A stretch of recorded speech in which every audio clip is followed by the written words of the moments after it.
Presiden suhut minum arak mencampur. Ini arak dah nih. Adik.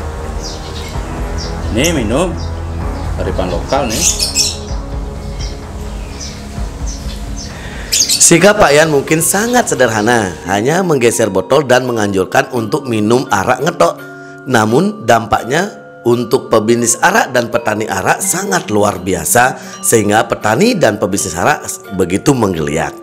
Hanya dengan menggeser botol minuman tersebut, saham dari minuman di sebelah arak turun ke level terendah. Itu hanya karena tindakan kecil dari Pak Yan. Mari kita jaga dan lestarikan kearifan lokal dengan minum arak sing mencampur.